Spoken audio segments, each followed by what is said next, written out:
Bismillahirrahmanirrahim. Assalamualaikum warahmatullahi wabarakatuh.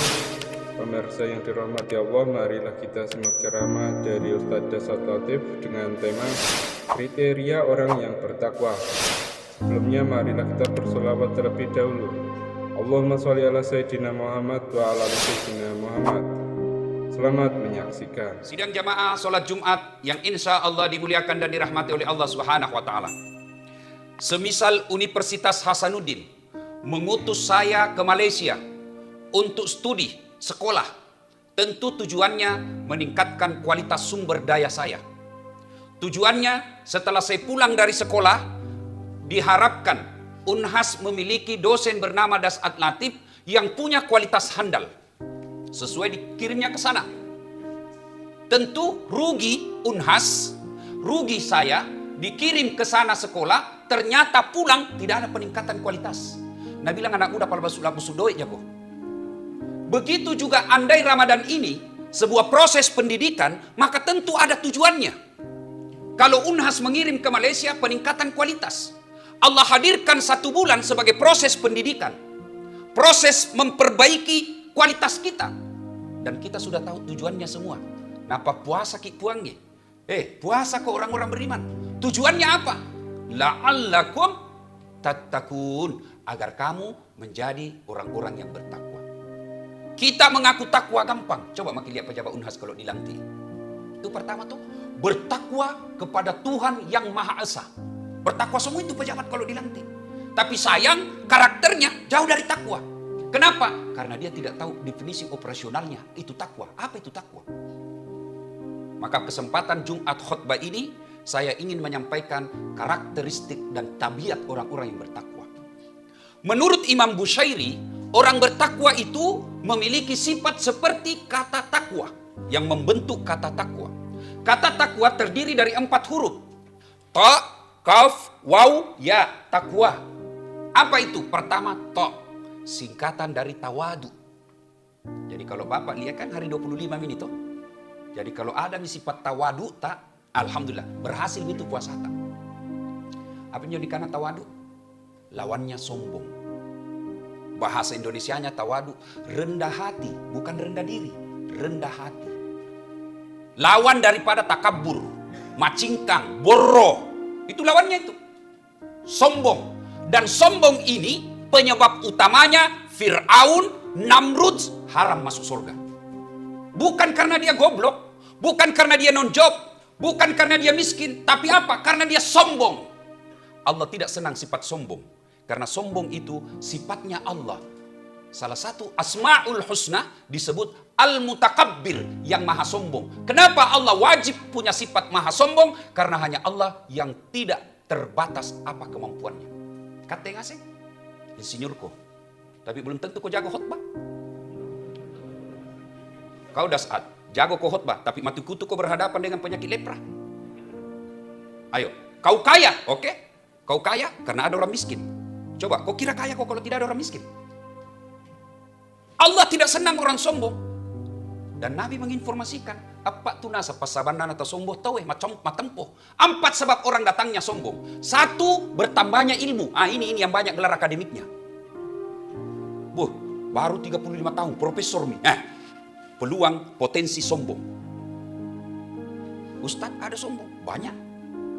Ciri-cirinya yang mau pendapatnya saja yang benar. Ada kan begitu? Bid'ah, sesat, tak ada itu, salah itu. Oke, kamu berpendapat salah dan tidak ada, hargai pendapatnya orang.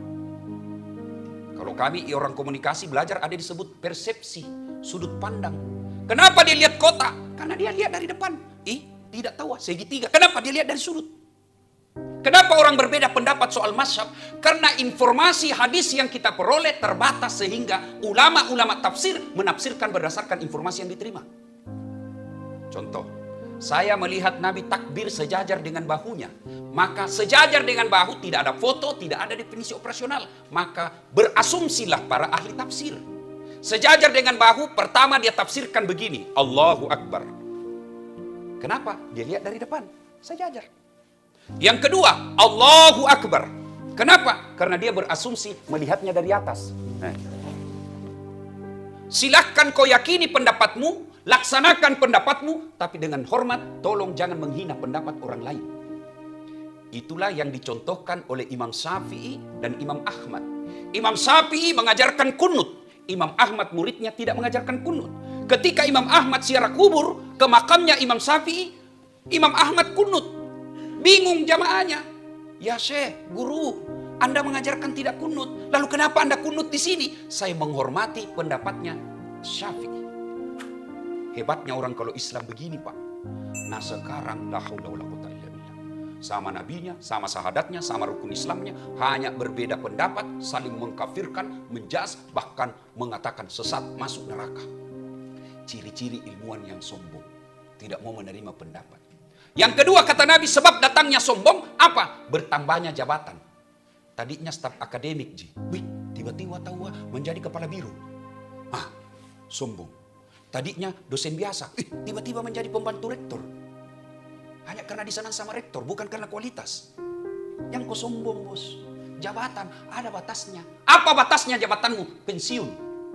Bisa kau tangkis pensiun? Biar kita menteri saudara tapi pensiun, tidak bisa lagi.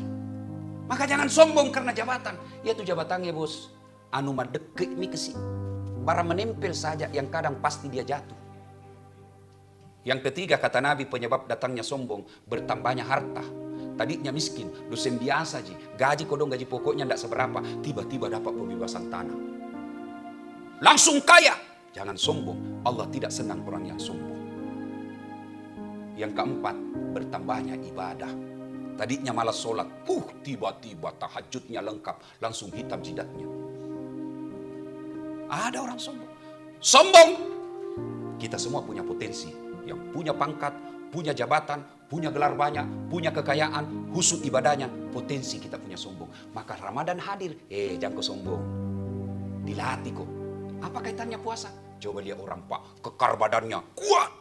Tapi begitu puasa, baru jam 3, loyo. Apa yang kita mau sombongkan? Maka orang yang sukses puasanya, tidak ada sombongnya. Dia makin tinggi pangkatnya, makin dia tawadu. Ketemu anak buahnya, Assalamualaikum dek, bagaimana kabarmu? Sabar kau ditunggu THR, belum picair ini dek. Itu Pak, orang yang baik.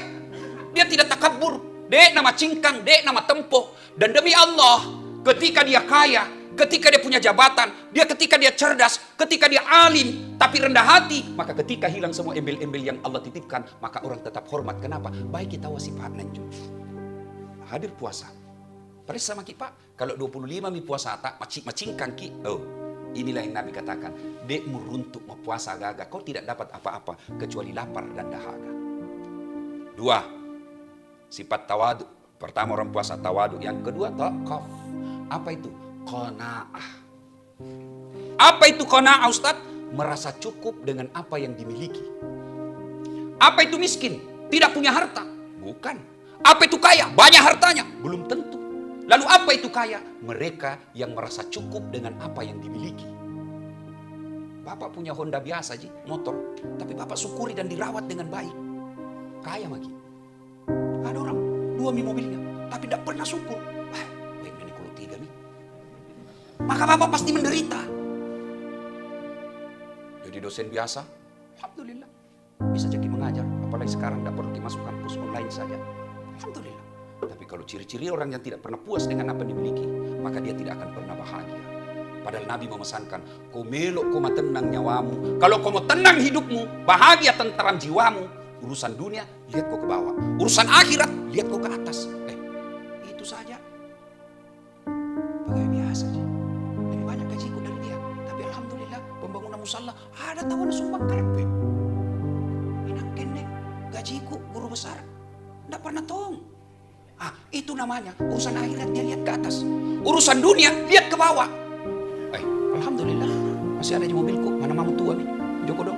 Mana mau jadi dosen tidak punya mobil? Nah bilang yang tidak punya mobil motor, dia bilang alhamdulillah ada di motorku. Joko dong. Saling PT-PT. Tunggu mobil kampus. Tidak ada AC-nya, sudah tua. Setengah mati, kepanasan. Menunggu-nunggu lagi kaki kita di dalam. Nah bilang di dalam alhamdulillah. Gratis. Bagaimana kasihan yang jalan kaki, Ji? Yang jalan kaki, alhamdulillah, masih sehat kak jalan. Itu kemangku kemarin kena COVID, masuk ICU. Nabi bilang kena COVID, alhamdulillah saya sakit, pembersih dosa-dosa. Temanku kemarin mati. Inilah yang disebut urusan dunia, dia selalu lihat ke bawah. Maka hakul yakin, Bapak pasti tenang perasaannya. Merasa cukup dengan apa yang dimiliki. Gambarannya apa kaitannya dengan puasa? Cinikin nasi maki, kalau mau buka, pada dia lengasi nih Pak. Ambil semua. Tapi begitu masuk 1 biji kurma, sampai 3 biji kurma, minum air gelas, atau minum teh hangat, hilang di semua nafsu tak mau di depan situ. Yang rasanya mau buka tadi, pisang hijau, ambung apa, ada semua Pak. Itu nafsu. Tapi begitu masuk, itulah rasa cukup. Kalau Bapak punya miliki ini, tenang maki Pak. Tidak perlu maki cemas kalau ada KPK datang. Tidak perlu cemas kalau ada pemeriksaan. Kenapa? Karena Bapak tidak pernah menghalalkan segala cara, karena selalu cukup dengan apa yang diberikannya. Yang ketiga, karakter orang bertakwa. Wow. Apa itu? Wara. Apa itu wara? Kemampuan menjaga dirinya dari hal-hal yang subhat. Apa itu subhat?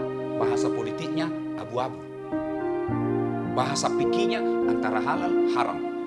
Emas halal haram. Ada ulama mengatakan halal, ada juga ulama mengatakan haram bagi laki-laki. Sesuatu yang subhat ini, yang samar-samar, kata Nabi, kalau kau mau selamat, tinggalkan yang subhat itu. Pasti selamat. Contoh prakteknya dalam puasa. Jangankan kita orang Islam yang sukses puasa. Jangankan yang haram, halal saja mampu kita kendalikan. Air putih, halal atau haram? Air putih, halal. Tapi begitu siang halal kan air putih itu. Saatnya halal. Tapi siang bulan Ramadan, ya kurang. Tangi bos, belum piwat tuna. Maghrib. Istri di rumah, halal Pak. Tapi siang, jangan coba-coba. Maka tahan. Orang yang baik dan berhasil puasanya, jangankan uang haram, uang halal saja dia mampu kendalikan dirinya. Sesuatu yang subhat saja dia bisa kendalikan. Maka kalau Bapak puasa sudah 25, tapi masih suka nyerempet yang haram-haram, berarti belum berhasil puasa. Yang keempat, orang yang berhasil puasanya punya sifat huruf ya, singkatan dari yakin. Yakin apapun dia lakukan, apapun dia kerjakan, apapun yang diniatkan, Allah pasti tahu dan maha melihat. Bapak kalau di kantor masuk di ruangan kan kerja dengan baik. Kenapa Pak? Ini CCTV. Ya toh? Tapi begitu keluar gedung, lapas Pak, kena mau CCTV. Tapi orang yang bersukses puasanya, CCTV-nya bukan yang ada di kantor, tapi CCTV-nya raqib dan atid. Ada orang atau tidak, Allah pasti mengetahuinya. Kalau ini keyakinan kita pakai Pak, aman lagi. Tidak akan kita tanda tangan sesuatu yang salah. Tidak akan kita lakukan sesuatu yang mungkar. Kenapa? Karena kita yakin ada malaikatnya Allah. Ada CCTV-nya. Ketika kita tanda tangan korupsi, nasum itu. Nah close up di malaikat. Nah kasih jelas Pak. Alhamdulillah lagi. Allah bukan maha penganiaya. Allah maha pengampun. Kalau belum cukup tadi 4 atau masih kita langgar-langgar, maka dipunggal Allah Ta'ala. Wala ta'i'asu min rauhillah. Ajak mu peturen nudas at. Jangan kau putus asa. Saya kasih kau ada cara untuk menghapus salah-salahmu. Yaitu taubat. 5 malam ini masih ada waktu untuk mengejar Lailatul Qadar. Lailam malam. Qadar ada 3 penafsiran ulama. 1, qadar penentuan. Kenapa? Karena malam itu ditentukan semua ajalnya, rezekinya, jodohnya, masa depannya, semua perkara manusia ditentukan pada malam itu. Allah tentukan 2022 Dasat meninggal, tapi saya berdoa, ya Allah, panjangkan umurku supaya semakin banyak orang yang bisa saya dakwah. Allah malaikat kepada malaikat, tunda, jangan dulu, hapus itu yang 2022. Itu ditentukan. Dasat tabrakan di 2002, tapi saya berdoa, ya Allah, hindari saya dari segala macam bahaya. Malaikat, hapus itu yang tabrakan 22. Lailatul Qadar, di situ tempatnya. Yang kedua, qadar artinya adalah sempit. Kenapa dimaknai sempit? Karena seluruh malaikat yang pernah Allah hadirkan di dunia, diturunkan ke dunia, Pak. Itu malaikat sekali diciptakan tidak pernah mati. Mati kapan? Kiamat, Pi. Bahkan hadis menjelaskan, itu malam Lailatul Qadar sempit karena seluruh malaikat turun. Bahkan jumlah malaikat yang turun lebih banyak jumlah malaikat dari pasir-pasir yang ada di pantai. Kenapa tidak dilihat, Ustaz? Karena alam kita beda. Kita alam dunia, dia alam gaib. Yang ketiga, qadar berarti kemuliaan. Allah muliakan apapun yang kita lakukan. Zikirkah kita, sedekahkah kita, iktikafkah kita, bahkan duduk saja. Itu bagian daripada kebaikan. Tapi bukan duduknya di warung kopi. Duduknya di masjid yang disebut iktikaf, duduk saja Pak. Di iktikaf di masjid, duduk saja. Dan diberi kemuliaan. Yang duduknya itu lebih mulia daripada Bapak melakukan 83 tahun 1000 bulan. Subhanallah. Ustaz, masih banyak usaha ini. Allah masih memberikan kesempatan kita untuk mengedit video-video yang pernah kita lakukan salah. Sebelum diputar di akhirat, Allah kasih edit memang mau di dunia, potongi. Gimana cara potongnya? Itulah taubat, dan bulan Ramadan ini disebut bulan penuh ampunan. Allah jelaskan, saya malu tidak mengabulkan dan tidak mengiyakan, meng-ACC doanya orang-orang yang berdoa di bulan suci Ramadan. Mudah-mudahan Ramadan kita kali ini, kita berhasil meraih gelar la'allakum tattaqun, agar kamu menjadi orang-orang yang beriman. Saya pulang dari Malaysia mendapat gelar doktor dan prestasi saya baik, tentu rektor punya apresiasi. Kasih penghargaan. Manusia saja memberikan penghargaan kepada sesama manusia, apatah lagi Allah yang maha memerintahkan berbuat baik kok. Pasti ada apresiasinya, pasti ada hadiahnya. Apa hadiah orang-orang yang bertakwa? Buka Quran. 1, maqamam mahmuda, waqad derajatmu. Saya angkat derajatmu, derajat dunia maupun derajat akhirat. Apalagi hadiah orang-orang yang bertakwa menurut Al-Quran. Saya bukakan pintu rezekimu dari jalan yang tidak kau sangka-sangka. Tiba-tiba dapat kita penghargaan haji. Allah kasih itu Pak. Kecil punya mobil bos, kecil. Kecil lunas itu rumah, kecil penyakitnya itu sembuh, kecil. Allah cuma mengatakan kun fayakun, jadi kalau Allah mau. Gimana caranya bisa haji? Jangan pikir caranya, yang penting jadi takwa aja deh. Gimana caranya bisa lunas utangku? Jangan pikir caranya. Allah bilang, kau takwa saja dulu biar saya urus utangmu. Nah kita semua sudah yakin itu dalam Quran. Perempuan hamil tidak pernah disentuh laki-laki, tidak masuk ilmu. Tapi kalau Allah mau, Siti Maryam. Mana bisa orang dibakar hidup-hidup masih bisa hidup? Ibrahim. Mana bisa orang hidup dalam perut ikan? Yunus. Itu semua tidak masuk akal. Tapi kalau Allah yang mau, jangan pakai akalmu, pakai imanmu. Kalau iman berbicara, tidak ada yang mustahil di sisi Allah. Sidang Jumat yang saya muliakan. Banyak lagi hadiah-hadiah yang Allah berikan bagi orang-orang yang bertakwa. Tapi waktu Jumat yang terbatas. Insya Allah lain waktu dan kesempatan kita lanjutkan. Mudah-mudahan Allah merahmati puasa kita. Memperbaiki akhlak kita. Dan menjadikan Ramadan ini Ramadan yang terbaik buat kita. Dan insya Allah kita akan sambut lagi Ramadan yang akan datang dengan lebih baik lagi. Demikian, lebih dan kurangnya mau dimaafkan. Mudah-mudahan ada manfaat. Barakallahu li walakum wa izza'izil mu'minin. Innahu huwal ghafurur rahim.